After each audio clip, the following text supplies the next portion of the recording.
Psalms in the course of 1 year. This past week, Psalms readings included Psalms 97, 98, and 99. I wanted to talk about Psalm 98 in particular. As I read a few verses from Psalm 98, see if you can guess what hymn is based upon Psalm 98. So here's just a few of the verses. Verse 4, make a joyful noise to the Lord, all the earth. Break forth into joyous song and singing of praise. And then it goes on to say, let the sea roar and all that fills it, the world and those who dwell in it. Let the rivers clap their hands, let the hills sing for joy together before the Lord, for he comes to judge the earth.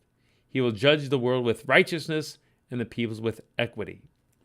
So you hear that J word quite a few times. The word joy occurs a lot in Psalm 98. So that hymn, Joy to the World, is based upon this psalm. So not only do you have joy that comes out in both Psalm 98 and then in this hymn, but there's a couple other features too that they have in common. Did you notice that part of what's calling out in joy in the psalm is the creation itself? Let the sea roar and all that fills it, the world and those who dwell in it. Let the rivers clap their hands and the hills sing for joy together. So these hills and the ocean itself clapping hands, singing for joy. And what's the purpose of that? Well, because the Lord is coming. The Lord is coming. We hear that in the very final verse, to judge the earth. He will judge the world with righteousness and the peoples with equity. So the Lord's coming, Jesus coming ultimately, is reason for creation itself to rejoice, and rightly so. And we think of Romans chapter 8, where it talks about the creation itself longing for redemption.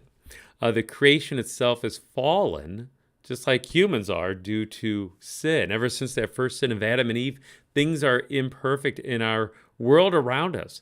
And so not only do we as Christians await Jesus' return, but the whole creation waits for his return to make things right, to make things new. Not to make all new things, but to make all things new, the creation itself. And so that creation longs for that and anticipates the joy that will come with it. So that hymn, Joy to the World, we typically sing it during Christmas. It's even in the Christmas section of our hymnal. And yet it's not necessarily just a Christmas hymn or even primarily a Christmas hymn, but it's a hymn of awaiting for Jesus to come not just as a baby in the manger, as important as that is, right, for our salvation, but to come at his return for our restoration. So joy to the world, the Lord is come, let earth receive her King. Let every heart prepare him room, and heaven and nature sing, and heaven and nature sing. What a great day that will be, as heaven and nature sings, and we join in that song, as we sing joy to the world at our Savior's return. God bless your time.